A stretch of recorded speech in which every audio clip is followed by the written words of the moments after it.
what is the most important aspect or the number one thing that you need to make sure is in place if you want to grow muscle? Do you just go to the gym and ta-da, muscle, yay? Hell to the no, to the no, no, no, no. Hell no, no, to the no, no. Hell to the no, no, to the no, no, no, no. Hell to the no, no, to the no, no, no, no. That's not how this thing works, huh? So today I will be sharing with you guys the number one thing you need to make sure that you are doing every single workout in order to make sure that you're building muscle. And unfortunately, if you are not doing this, then you won't be building muscle. So it is extremely important that you put this into place into every single workout, and you will get the gains that you desire. So first, you need to ask the question of how exactly does muscle grow? What exactly makes muscle grow? And there's three things that actually need to happen in order for a muscle to grow or to hypertrophy in size. Smart guy. Wow.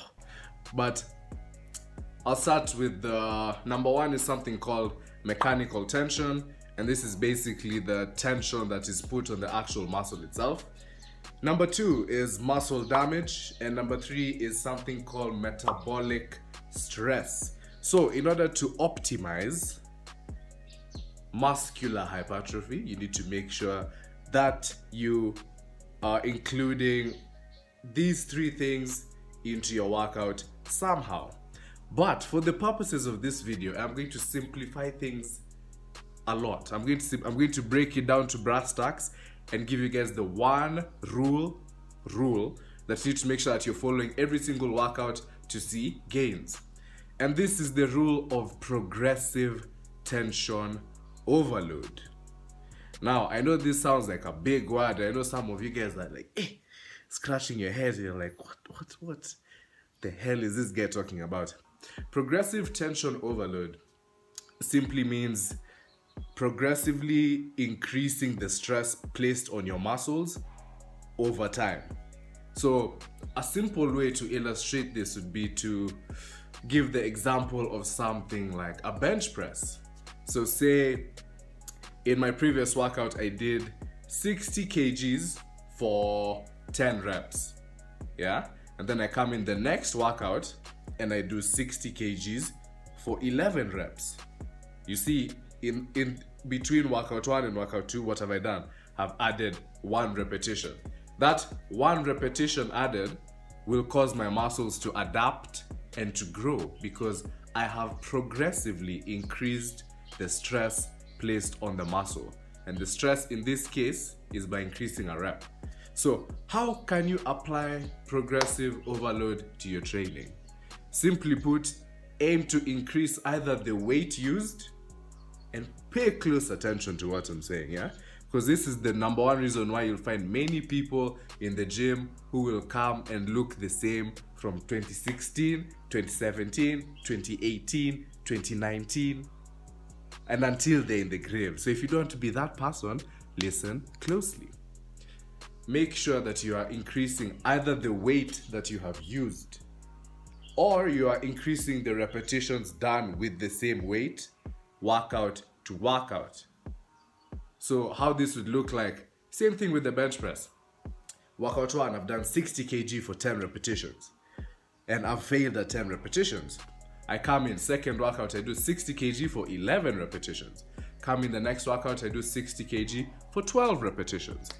Come in the next workout, let's say I was using a rep range of 10 to 12. Now that I've hit 12 with 60 kg, I add a bit of weight and then now I start again. So I do 62.5 kg for 10 reps. Next workout, 62.5 kg for 11 reps. Next workout, 62.5 kg for 12 reps. Add the weight again and start from scratch. Start from 10 reps again. And what you'll find is that you will be consistently making progress in the gym every single workout. And it is this progress, remember, progressive tension overload. It is this progress that will allow you to actually make gains. You see, there's too many people, and let me actually speak from experience. Yeah, I used to come to the gym, and the only thing I wanted to do was first and foremost to do as many exercises as possible for the muscle group. So let's say I was doing arms, I'd come and do 3 different exercises for biceps, 3 different exercises for triceps. I do drop sets, I do supersets. Man, if it was there, name it, I would do the exercise. And there was no focus on getting stronger. In fact, when I actually reduced my exercises to just two bicep exercises split across the week, and really focusing on making sure that I'm getting stronger in those movements from workout to workout, that's when, after years of training like a chapo, training like garbage, that's when I finally started to make gains. Because that's what muscle responds to: increased stress over time. And another thing I want you guys to be wary of is something called program hopping. Program hopping, which is another thing, your boy. I was about that life, you know.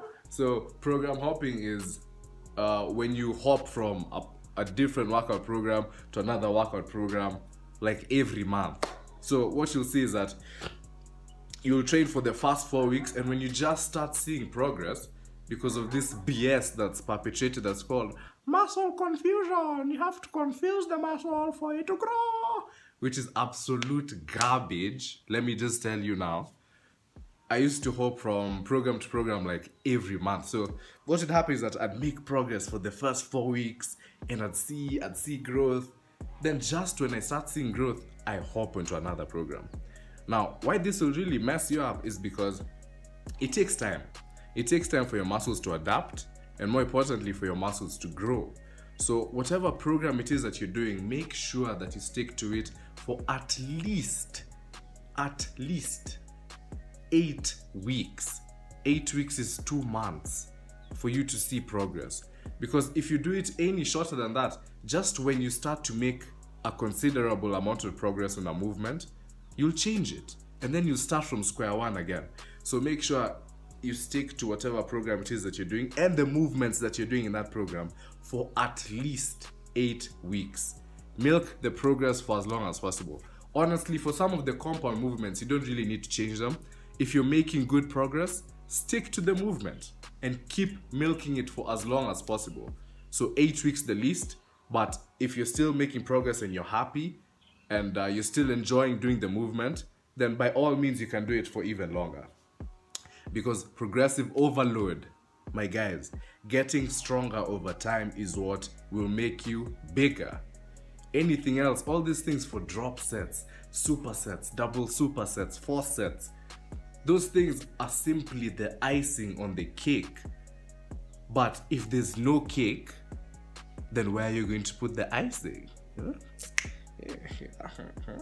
So from your very next workout, make sure that you implement this immediately, and I promise you guys, men, women, boys and girls, doesn't matter, muscle is muscle, like I always say, you are going to see considerable progress with your workouts in the gym. So with that said, that's my video for today. Second video of the week. Like I said, if you guys are enjoying these more regular uploads, be sure to smash the like button down below. There should also be a bell somewhere there, a notification bell. Be sure to give it a tap, just like, because it's going to notify you of all the videos that I'll be posting on this channel. And subscribe to the channel if you're new, of course. Leave a comment if you have any question either about the video, or if you want me to answer. If you leave a comment, it can be a potential topic for the next video. So by all means, spam my comments, it's always appreciated. And with all that being said, I will see you guys in the next video. Peace.